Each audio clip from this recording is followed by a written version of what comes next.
Kalau saya bertanya kepada Bapak Ibu Saudara sekalian, ini gambar apa Bapak Ibu? Gambar? Iya. Ada angka 1 sampai angka 12. Pada saat saudara melihat gambar yang ada di depan ini, mungkin di tempat rumah Bapak Ibu Saudara sekalian, pernah nggak terbesit dan muncul dalam pikiran kita seperti ini? Seandainya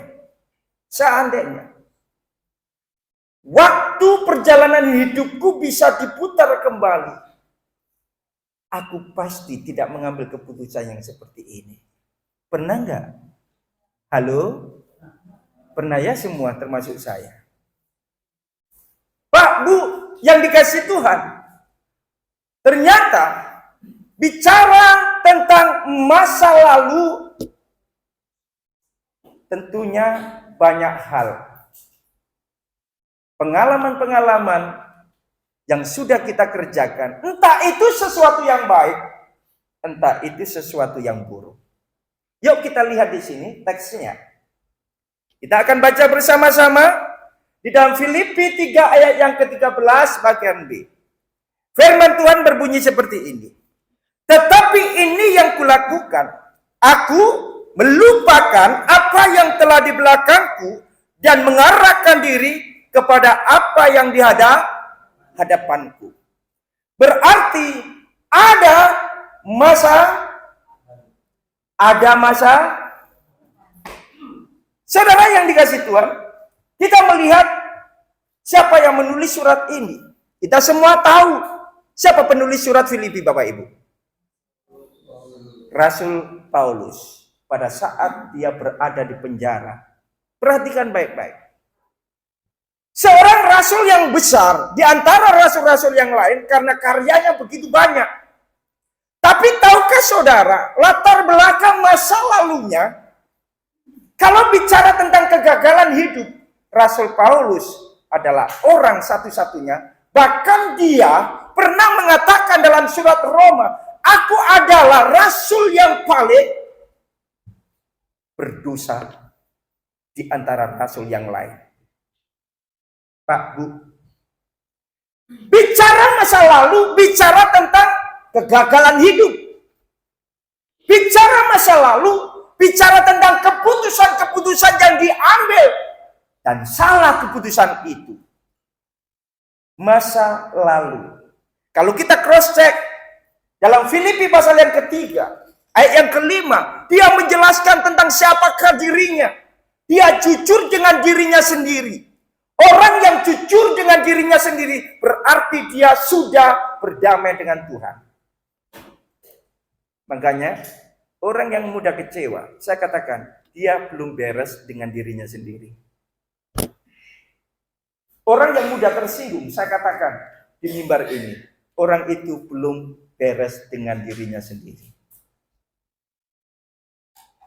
Pak, Bu, Rasul Paulus punya masa lalu.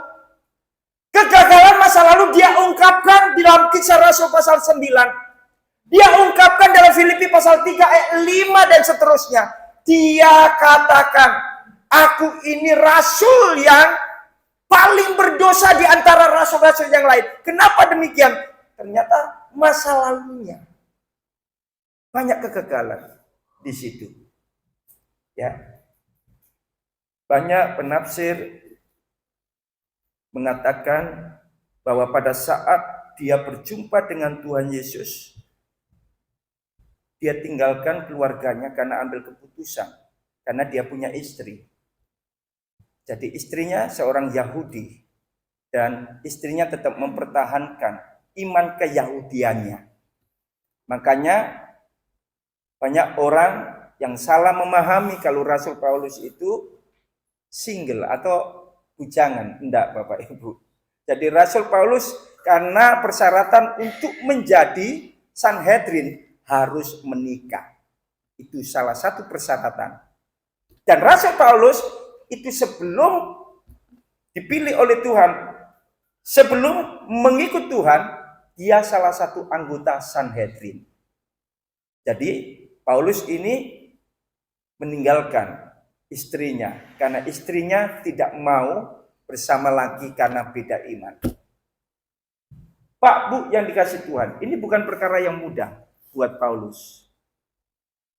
Ya, bukan perkara yang mudah. Dia lebih memilih single parents demi Kristus. Bukan hanya itu, kebanggaannya Bapak Ibu, kalau kita kaji dalam Filipi 3 ayat yang kelima, kebanggaanku kalau aku nggak membuat orang lain susah, aku nggak bisa tidur. Ya, kalau aku nggak bisa membuat orang lain menderita, aku justru nggak sejahtera. Itu Paulus. Khususnya dalam konteks ketika dia melihat ada orang yang beriman kepada Yesus. Dia orang pertama yang vokal dan mengatakan bahwa darah orang Kristen itu halal adanya. Dan kalau dia bisa menyesal orang Kristen, bisa menghabisi orang Kristen, itu merupakan sebuah kebanggaan diri. Ada ya orang model kayak gini, bikin dosa malah bangga. Ada ya? Pernah nggak berjumpa Bapak Ibu? Pernah? Pernah ya?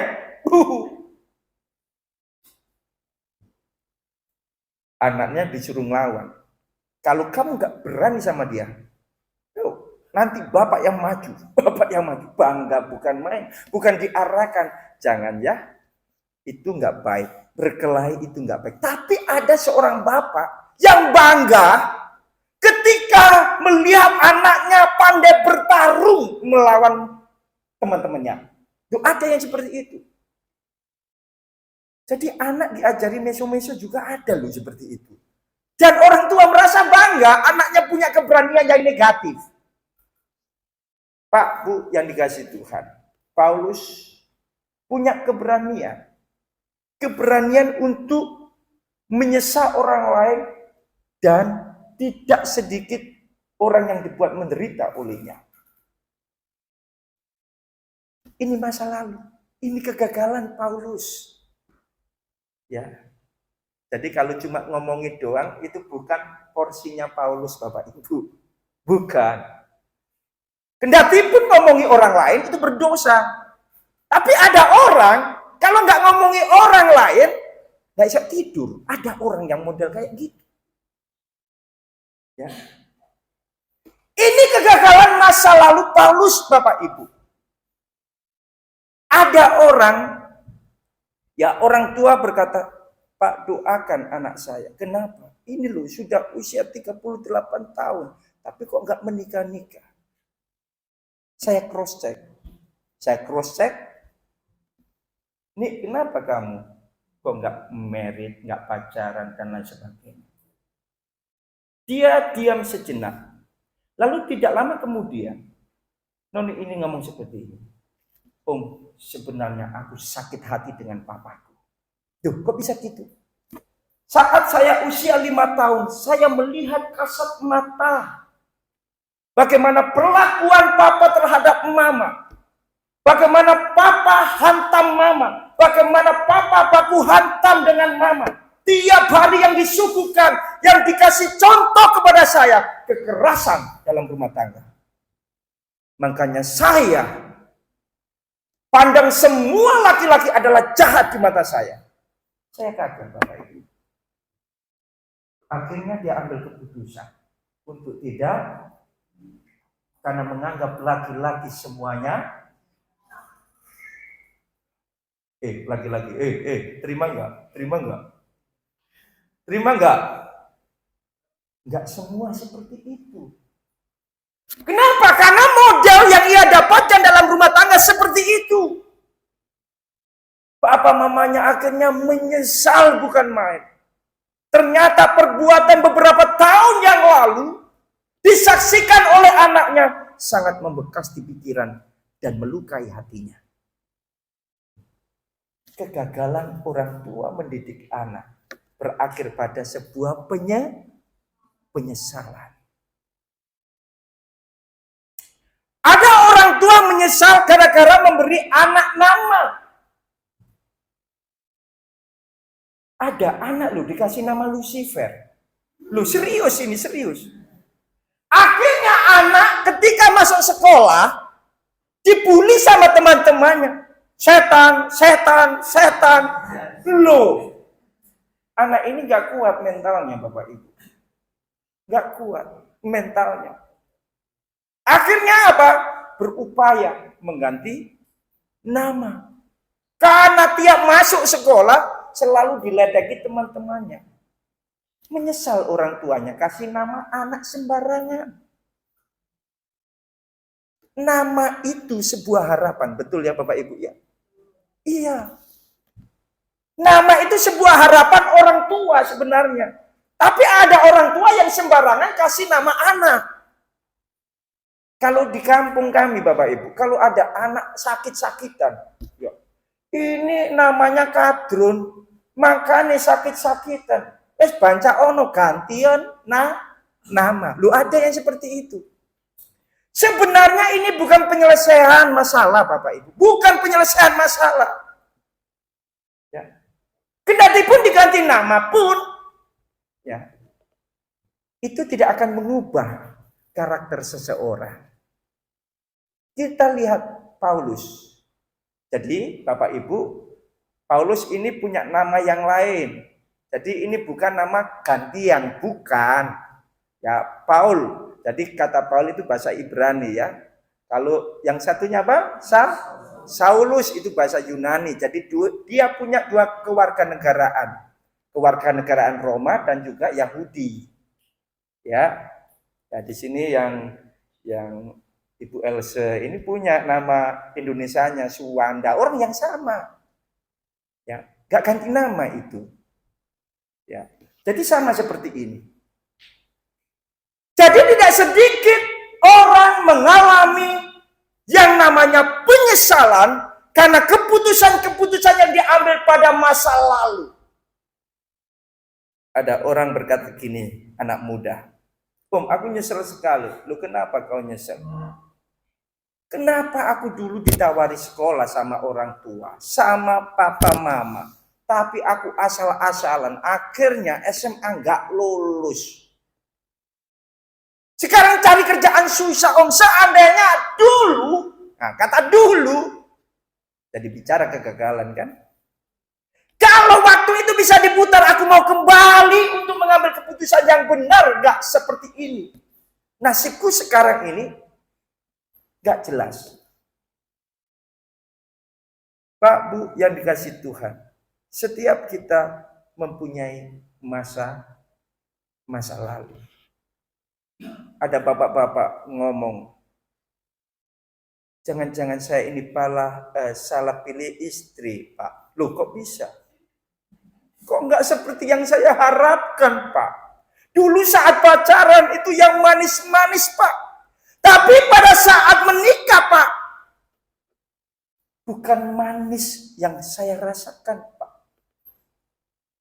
Tapi pahit. Kalau pahitnya obat enak, Pak. Tapi ini pahitnya racun. Makanya ada lagu ya, Bapak Ibu. Madu di tangan kananmu, racun di tangan, pilih mana? Di madu atau di racun? Tidak sedikit orang yang sudah menikah menyesal karena salah ambil keputusan di masa lalu. Sehingga muncul pernyataan-pernyataan seperti itu. Seandainya kalau aku dulu jadian sama mantanku pasti enak hidupku. Mosok sih. Kadang orang itu bikin persepsi macam-macam ya Bapak Ibu ya. Pada saat kondisi terpuruk, itu aneh-aneh pikirannya berkembang macam-macam. Bahkan akan melahirkan dosa-dosa yang lain tanpa ia sadari. Makanya anak-anak muda, berdoa baik-baik ya dengan pasangan hidup. Boleh berdoa, enggak apa-apa. Tapi jatuhkan cintamu pada waktu yang tepat. Amin. Anak muda, amin. Jangan sembarangan. Pokoknya, dia mau, aku mau. Enggak peduli, Teman-teman, saya kasih tahu. Kalau engkau belajar menikmati neraka sebelum masuk neraka, berumah tanggalah. Kalau kamu mau menikmati surga sebelum masuk surga, menikahlah. Paham? Makanya hati-hati, jangan sembarangan. Ya, jangan sembarangan ambil keputusan. Nanti timbul penyesalan. Penyesalan itu di depan atau di belakang? Di belakang. Gak ada penyesalan di belakang. Apa? Di depannya? Iya. Next. Apa sih tujuan Tuhan menaruh penyesalan dalam diri kita? Lupa, kenapa penyesalan itu Tuhan taruh di dalam diri kita? Taruh di dalam hati kita. Ada maksudnya. Yang pertama, penyesalan ada agar kita tahu akan berharganya. Makanya Rasul Paulus katakan dalam surat yang lain, tebuslah waktumu. Ini bicara masa lalu. Engkau sudah menggunakan waktu di masa lalu dengan cara-cara yang tidak benar. Maka saat ini berdiri, tebuslah masa lalu. Waktumu. Keputusan-keputusanmu. Jangan melakukan hal yang sama. Coba di sini yang siapa tiap malam sebelum tidur mulai memikirkan tentang kehidupan. Bagaimana hidup relasi dengan Tuhan. Ada yang memikirkan atau yang dipikirkan besok makan apa ya? Kalau enggak, siapa yang besok saya makan? Halo? Beda ya artinya ya? Pak, Bu, yang dikasih Tuhan. Orang kalau mau merenungkan dirinya, berkoneksi dengan Tuhan, orang itu nggak sembarangan menggunakan waktu loh Bapak Ibu. Waktu ini begitu cepat luar biasa. Saya sering saling koreksi dengan istri saya. Papa usia sudah 45. Mama sudah 43. Apa yang kita buat untuk Tuhan ya? Apa ya? Sudah kita bikin pelayanan yang maksimal. Coba kita fokus di situ. Oke, kita kembangkan. Ya mungkin ada pelayanan-pelayanan yang lain. Pak, Bu. Dan kami rutin, saya sendiri rutin. Jam 3.30 pagi sudah bangun. Jam 4.30 kami berdoa dengan mahasiswa kampus. Zoom. Itu tiap hari. Ya, selain pribadi. Waktu itu perlu ditata Bapak Ibu. Dan penyesalan itu Tuhan taruh di dalam diri kita supaya kita menghargai waktu yang ada. Gak boleh sembarangan. Ada orang menggunakan waktu berjam-jam hanya ngomongi orang lain. Ada di sini? Ada? Ada enggak? Ada? Ada. Orangnya ada di sini. Ada. Pakai baju apa?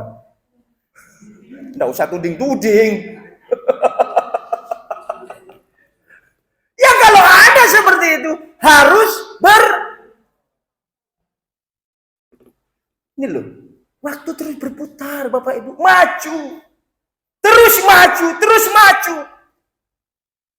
Yang kedua, kita lihat tujuan penyesalan ada itu untuk mengantar pada pertobatan. Bapak Ibu, penyesalan ditaruh Tuhan dalam diri kita supaya kita berhenti dan bertobat. Tidak ada cara lain. Nah, tapi ada orang yang nggak bisa. Pada saat dia mengambil keputusan salah, dia menyesal.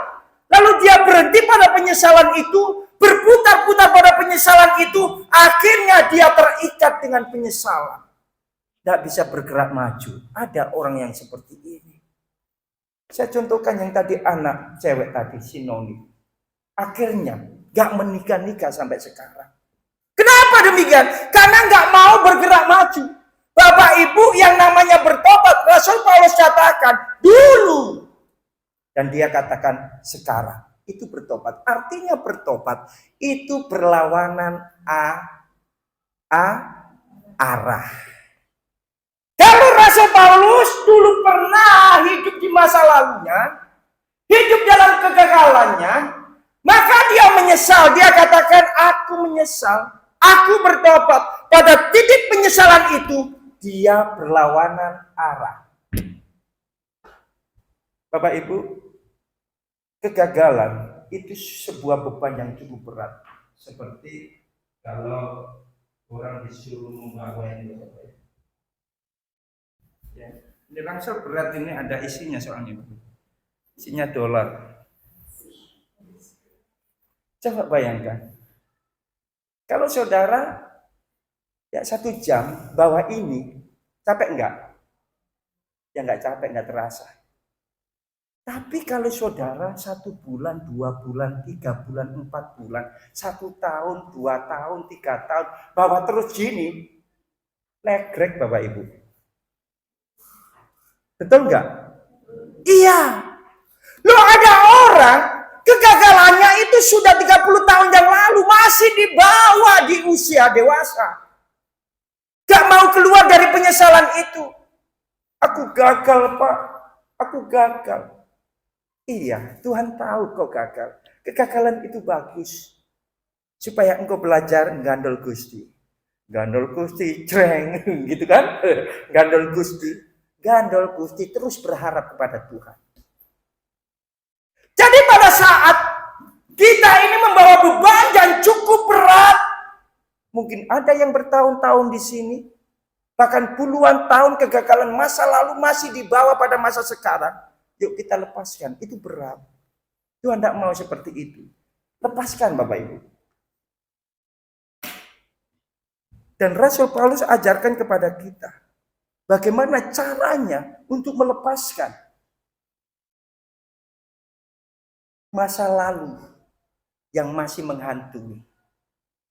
Ada orang yang nggak bisa lepas loh dengan masa lalunya Bapak Ibu. Ya, itu menghantui, mau bergerak takut, mau melangkah takut. Karena apa? Ada beban di belakangnya nggak ia letakkan.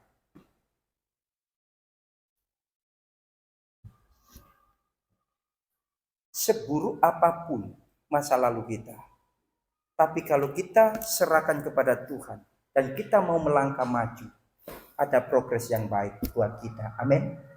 Caranya seperti apa? Yang pertama, di dalam Filipi tadi jelas sekali Rasul Paulus katakan, aku melupakan. Timbul pertanyaan, lupa mana bisa peristiwa-peristiwa yang buruk, kegagalan masa lalu bisa dilupakan? Saya katakan, kata ini artinya bukan betul-betul melupakan. Artinya gini, janganlah kegagalan masa lalumu itu mengikat dan menguasai seluruh hidupmu. Kata melupakan di sini. Bukan berarti melupakan itu enggak ingat masa lalu. Ingat Bapak Ibu. Ingat. Ya. Saya pernah gagal di sekolah. Pernah, ingat saya. Tapi artinya kegagalan saya saat itu, saya enggak mau terikat olehnya. Paham Bapak Ibu maksudnya? Lupakan masa lalu. Jadikan sebagai peringatan sehingga tidak. Kalau orang melakukan hal yang sama, kegagalan yang sama, itu namanya apa Bapak Ibu? Apa? Orang yang bodoh. Bukan sekedar bodoh tapi bebal. Diumpamakan seperti apa? Bukan kedelai, keledai. Iya kan? Keledai sifatnya seperti itu. Dikasih tahu berkali-kali ya tetap aja, nggak ada perubahan di situ. Jadi Rasul Paulus ajarkan kepada kita, yuk lupakan masa lalu, jangan terikat dan dikuasai oleh masa lalumu, karena masa lalumu tidak akan mungkin bisa mengubah masa depanmu. Amin. Yang kedua, Rasul Paulus tadi ajarkan dalam Filipi pasal yang ketiga, bagaimana caranya untuk bisa lepas dari penyesalan yang terus menghantui hidup kita. Yang kedua, Fokuslah pada Pak, Bu, saudara sekalian, kita dikasih hidup, berarti dikasih kesempatan untuk melihat masa depan. Maka Rasul Paulus katakan, fokuslah pada masa depan. Karena masih ada harapan untuk hidup lebih baik. Amin. Iya. Makanya teman-teman yang masih muda, nggak usah takut. Kalau orang tua nggak peduli dengan pendidikanmu, pakai lututmu. Karena yang merancang hidupmu adalah Tuhan, bukan orang tua. Amin. Saya dilahirkan dari keluarga yang miskin. Lulus SMP, saya pergi ke Surabaya dan jadi kuli di situ. Padahal cita-cita saya kuliah, tapi ternyata faktanya jadi kuli. Angkat semen, angkat batu. Dan hotel pertama di mana saya kerja di situ, ternyata hotelnya punyanya Pak Jaba. Saya nggak kenal beliau. 13 tahun kemudian saya baru tahu. Ternyata saya pernah kerja di sini dan sekarang pemiliknya menjadi rekan kerja. Coba bayangkan. Gak ngerti kan jalan hidup? Artinya ada harapan. Gak bisa bayar sekolah, amen. Sing tak amen ini gak ngerti kalau dulure dhewe isin aku. Nah, serius Bapak Ibu. Ternyata bude saya pada saat nyampe di depan rumahnya, saya kok pernah kenal orang ini, pernah datang ke rumah saya. Ternyata bude saya. Bude memang agak jauh Bapak Ibu. Akhirnya saya tutup kepala dengan topi teman saya yang menghadap rumah itu. Untuk apa? Membayar SPP. Kehidupan yang sulit seperti itu membentuk diri kita. Ketika Tuhan memberikan hidup, berarti di situ ada kesempatan. Kesempatan untuk apa? Untuk melihat di depan sana ada harapan yang jauh lebih baik yang sudah Tuhan rancang atas hidup kita. Amin. Gak usah takut dengan masa depan. Tuhan yang rancang, bukan orang tuamu yang rancang. Enggak. Makanya rancanganku bukanlah, jelas sekali. Apa yang dirancang Tuhan mendatangkan sukacita dan damai sejahtera. Ini sesuatu yang luar biasa. Yang terakhir, kesimpulan. Yuk kita baca sama-sama ya. Yuk. 2, 3. Masa lalu tidak bisa diubah, tetapi masa depan bisa dirancang. Mulai hari ini, rancanglah masa depanmu. Buatlah masa lalumu sebagai pembelajaran untuk tidak terulang lagi. Amin. Tuhan siapkan rancangan yang indah atas hidup kita. Kita naikkan satu pujian. Pujian tadi, sejauh timur dari barat.